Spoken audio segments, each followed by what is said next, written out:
As I think most people in Burlington know, March 1st is March meeting day, and we'll be having elections here in the city of Burlington. We'll be having elections for the Board of Aldermen, for school board, and in addition to that, there are 12 separate ballot items on. My hope is that no matter how you vote, come out and vote.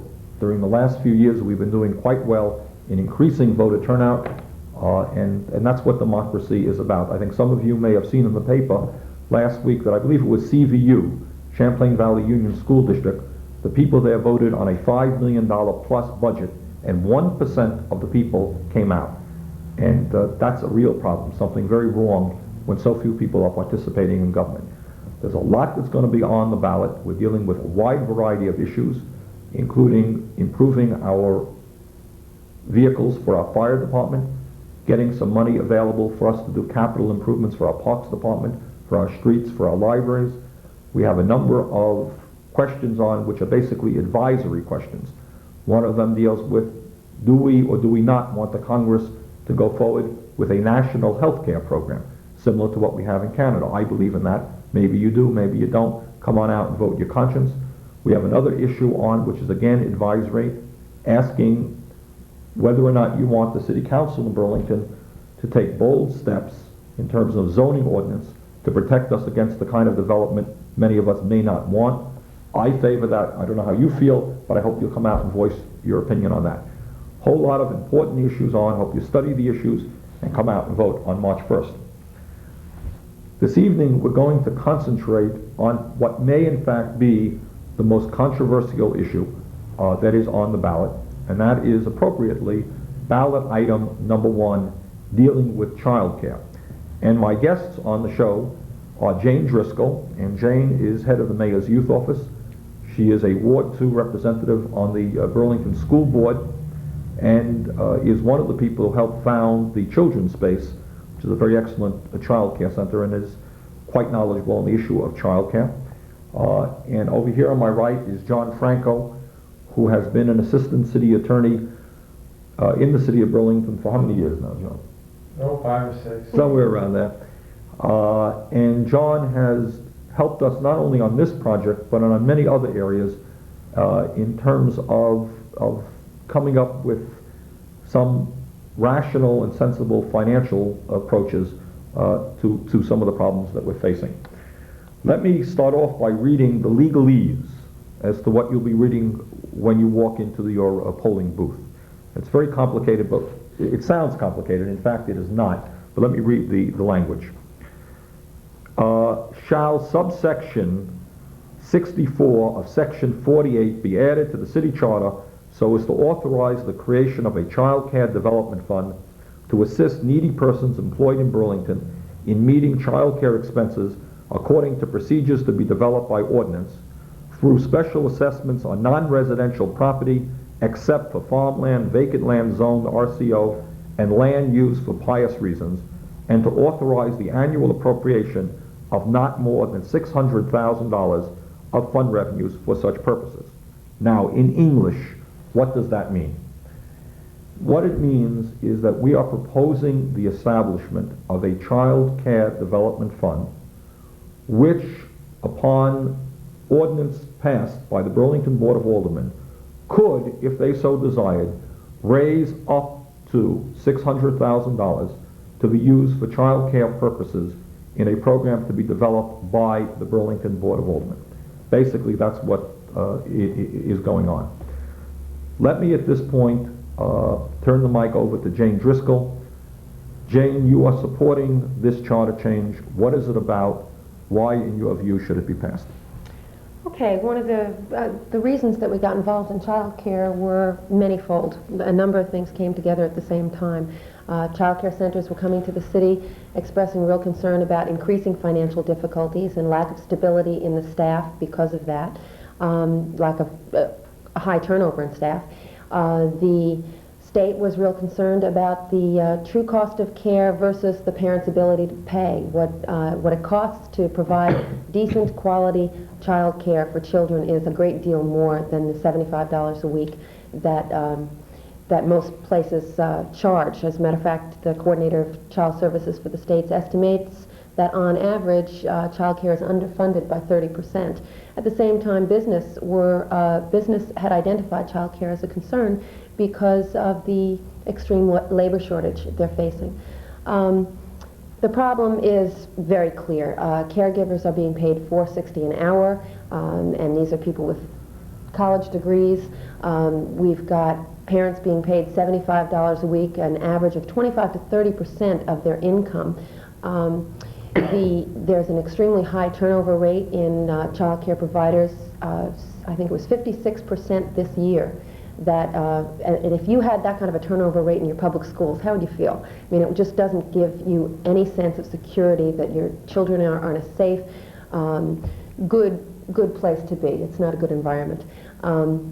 At the same time, the workforce is changing. There's major increases in the workforce. Women are nationally, 52% of women are out in the workforce. In Vermont, it's 62%. The problem is there's not enough money in child care, and that's the only way that we're going to really be able to address it. Sure, there are a lot of other recommendations, and we're moving forward on them too, on how employers can help and how legislation at the federal and the state level can be implemented. But the only way to address this comprehensively is to put in enough money to be able to stabilize the child care facilities and increase the quality. Okay, thanks. Now, one important point that should be made about this charter change is that it will not require any increase in the property tax rate for residential units. In other words, homeowners are not going to be paying any more in property taxes. And the reason that we developed this charter change to ask employers, whether they are in the business sector or the larger tax-exempt institutions, such as UVM and the medical center, is we felt that it was appropriate to ask those people who are employing other people to take the financial responsibility for making sure that their workers had adequate child care. So one point that we want to make is that this money will not be coming from homeowners. John, the business community says that we are picking on them, poor souls, and the University of Vermont is very upset about it. Their full-time lobbyist is working very hard to try to defeat this proposal. Are we being unfair, and are we picking on the business community and the University of Vermont? The funding source has been the most controversial part of this proposal, and the criticism that we're picking on business has absolutely no foundation.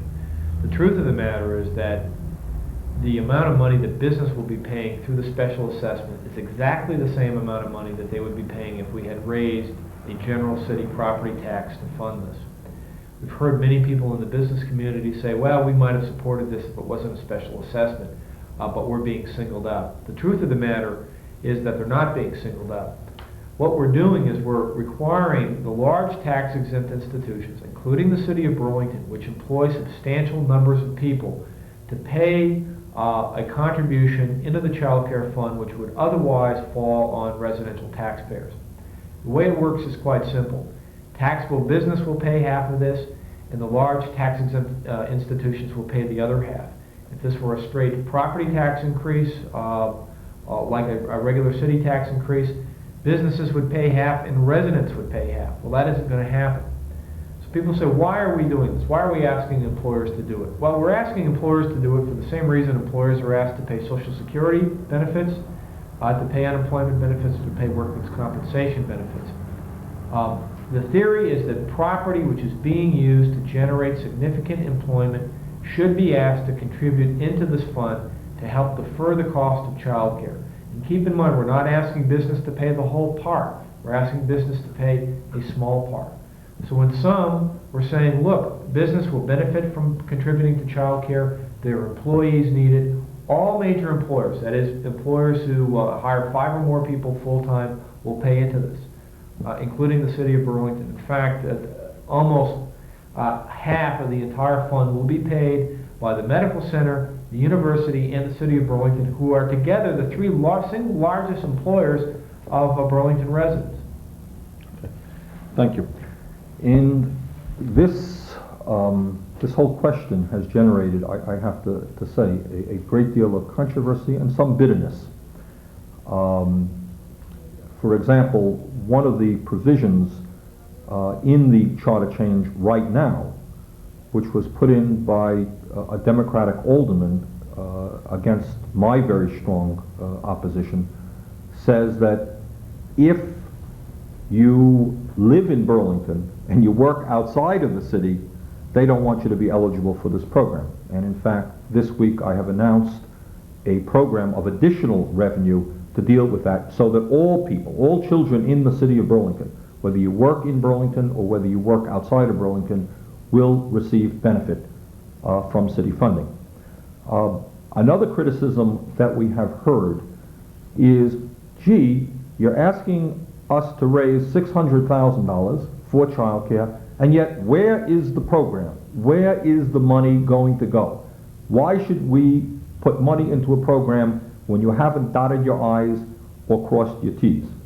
I know the answer to that, but rather than hogging the microphone here, I'd like Jane and John maybe to respond to that criticism, of which we're hearing a lot. Jane, do you want to? Well, the city charter isn't written that way. The city charter doesn't, it says that you have to have a library and a police department and a fire department, but it doesn't tell you how many trucks to have or how many books or what you're going to pay the people or how you're going to furnish the place. The point of the city charter is that's what we run our city on. It provides the framework. This charter change is just enabling authority for the city government to get into appropriating and expending up to $600,000 a year in the area of child care. If, in fact, we had put everything in specifics, we would have had a different charter change in '82 than we would in '85 and than we will in '88, because the needs in the child care community, as in the whole community, change. In '82 we needed more spaces. In '85 we needed latchkey programs. Now we need stabilization and raising caregiver wages and decreasing the amounts parents have to pay. The only logical way to do this is to have it be a general framework of the idea on the charter, and then we go through a great deal more public discussion through the ordinance procedures. The passage of this charter change is only the beginning of the discussion, not the end. And John, you could speak to more of the legal aspects of it. It's very important for people to understand that, as Jane pointed out, our charter is written very generally. It says the city is enabled to do certain things. Then it leaves it to the local officials to map out the particulars. If we did not have enabling authority, every time we needed to change a little detail, we'd have to go back to the legislature, because after all, the legislature has to approve any charter change for the city. So clearly enabling authority is consistent with what the city has done in the past and makes the most sense. We have looked at different possibilities or different types of programs which would fund daycare needs. Many people say, how did you come up with $600,000? Well, in fact, we came up with it two ways. $600,000 has been the amount that child care in Burlington has been identified to be underfunded. The 30% funding that Jane mentioned earlier amounts to about $600,000. We also looked at it from a different angle a couple of years ago. Governor Cunin had a task force on child care which set a goal that no family should spend more than 10% of their income on child care. So some of us in the city administration began to do research to find out how much would it cost Burlington to meet that goal. And the answer that we came up with was about $600,000. So for $600,000 we can substantially meet a goal that's already been identified by the Governor's Commission on Child Care. And it won't cost very much money. In fact, the amount of money that would be put into this child care fund is a little more than we currently spend on the bus system in the county. Okay, let me perhaps summarize what Jane and John have said, and let's add another point.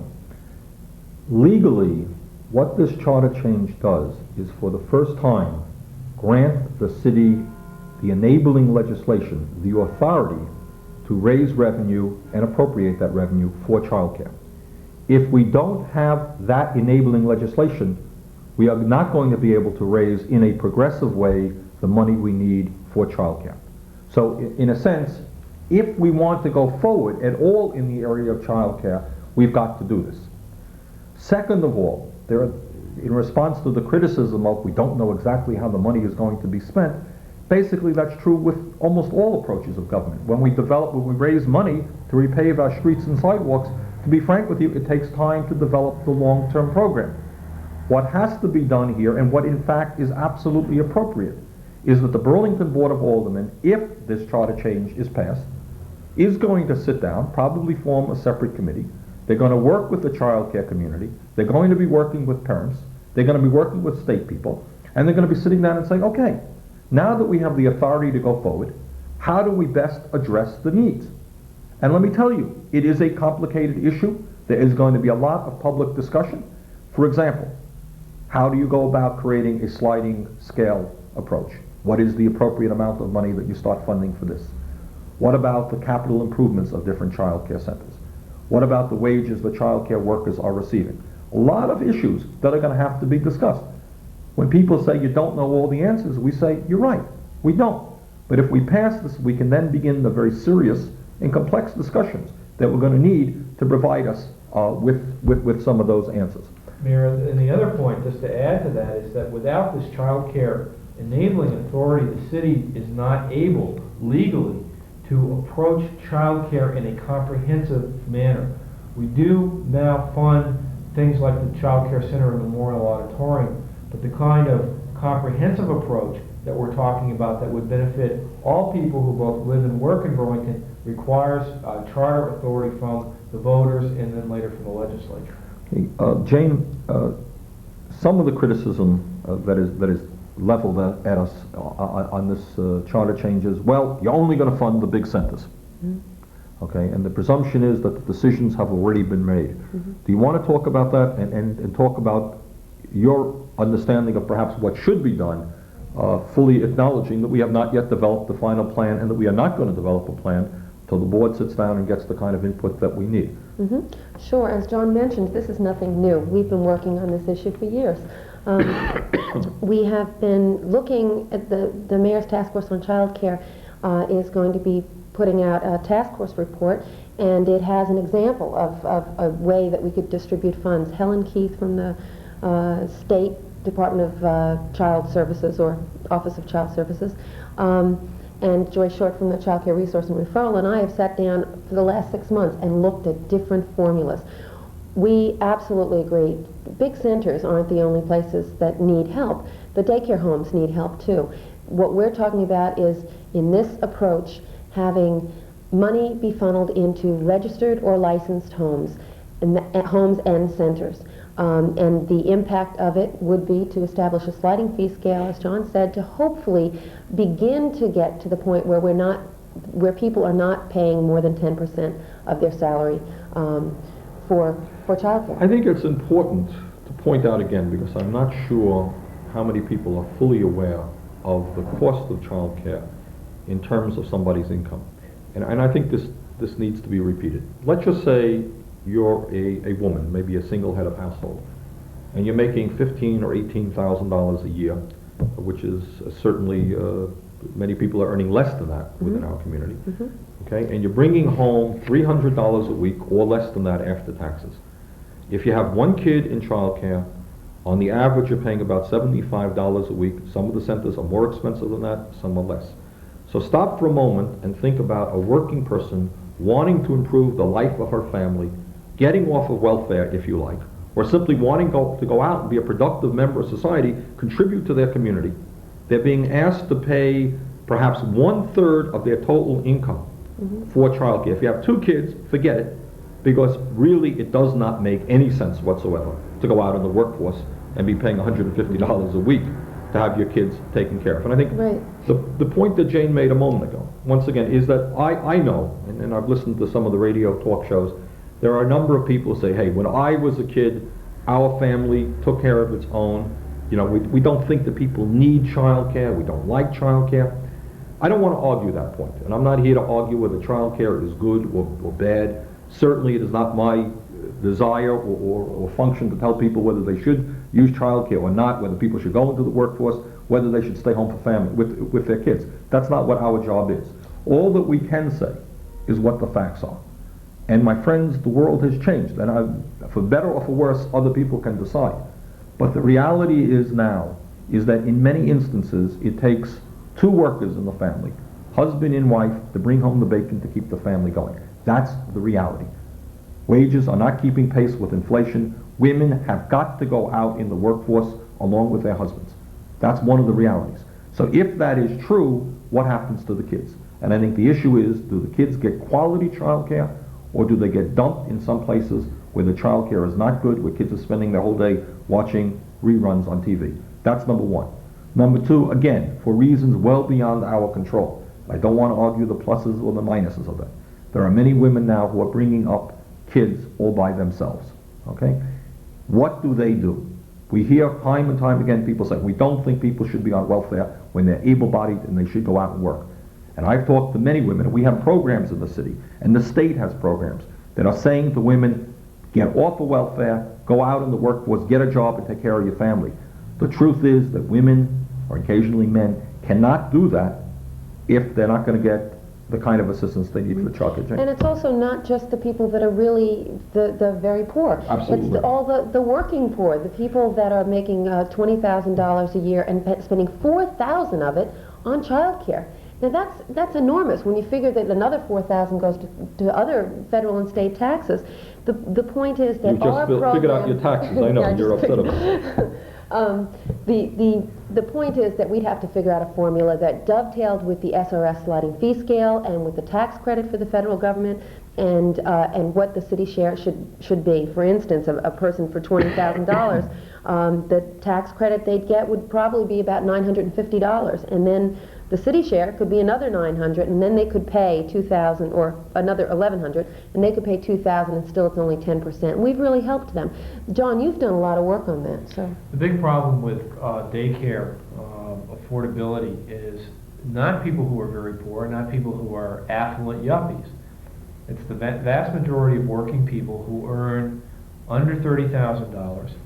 Particularly the people whose income brackets is $12,000 to $25,000 a year, which is a lot of people who work in services and in retail trade. Those are the people that get the biggest bite, and the reason is that they don't make enough money to fully benefit from the income tax credit, but they don't make too small enough money to qualify for social services. So they are really the middle class worker who's caught right in the middle. And that is exactly the person that this program is intending to address. The family with the two people in the workforce, homeowners, trying to keep things together by having both people out in the workforce. So it's not if the idea is that this is a welfare program, that's not it at all.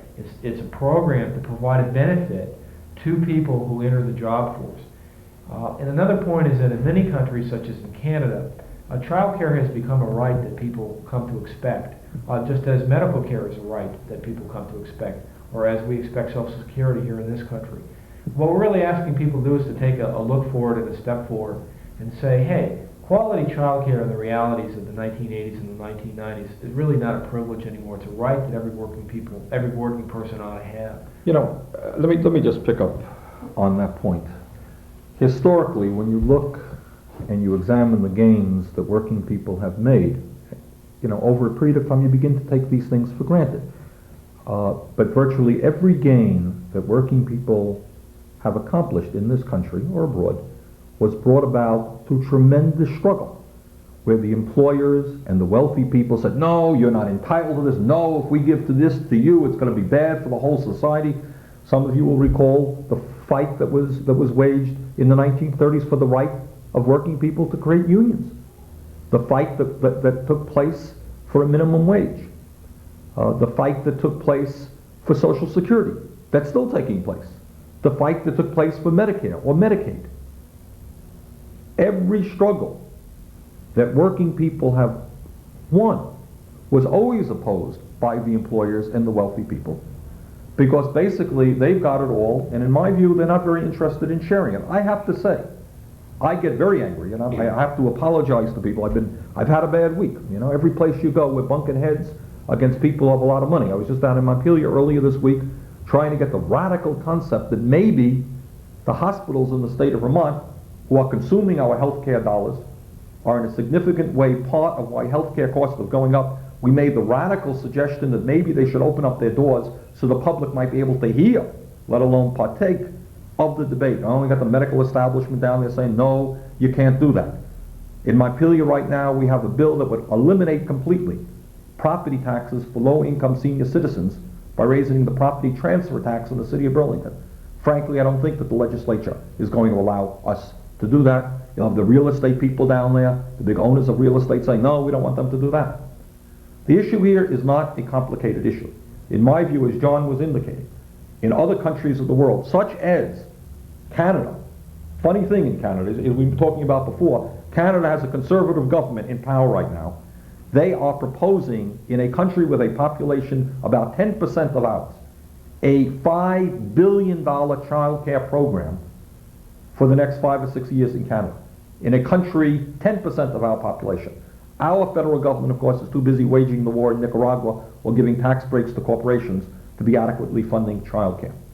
And I get very tired and I get very upset at companies that, especially since Reagan has been in office, have seen significant reductions in their corporate income tax, significant reductions for wealthy people in their personal income tax, and with all of that has become a significant deterioration of the kind of social services that we're receiving here in our country. If, in fact, corporations and wealthy people are paying their fair share of taxes on the national level, you might have adequate federal funding for child care. We might not have had to bring this vote, but they're not. And they go down to Washington, and they go to Montpelier, and they're telling all the legislators and all the congressmen why they shouldn't pay their fair share of taxes. And here in Burlington, we're proposing a very modest proposal, the equivalent, as John indicated, of a 2.5% increase in property taxes in a year where there's not going to be any property tax increases. And then we're hearing just how terrible we are. I want to pick up on that because I think people are concerned about the fairness issue, and I would just like to really clarify things. We hear all the time, we're paying 120% anyway. How can you ask us for another 2.5%? I think it's important for people to understand how that 120% was arrived at. Back when the state mandated reappraisal, there was a $3 million shift from business onto the property taxpayer. So business paid $3 million less, and the property taxpayer paid $3 million more. The school department got $1 million, the city got $500,000. So actually, out of that 120%, it was 1.5 back. So they got $3 million cut, and then they had to give back 1.5. The main point, let me interrupt you because we're running out of time. Okay. The point that Jen's making is a simple point, that even within our city, as a result of reappraisal that took place several years ago, which was a very bitter pill that was forced on us by state government, the result of that is that the homeowners' property taxes in many instances went way, way up, and the business community's property taxes went way, way down. So you have many people in the business community today, the large owners of commercial and industrial property, are today paying significantly less in property taxes than they paid 3 or 4 years ago. And yet we're hearing, oh, it's just so terrible, you're asking us to contribute to child care. It's the same old story. It's the same old story. It has gone on for years, it's gone on for decades, and that's why the rich get richer. And I hope that people who are voting on this issue are not taken in by that argument. They're going to be spending, I have a feeling, significant sums of money on this issue. It's not a complex issue. The year will come, I predict, within a few years, when child care will be recognized as a right for our children and for working parents. I am proud that the city of Burlington continues to go forward in a progressive manner, leading the state of Vermont, in many ways leading what the rest of this country is doing.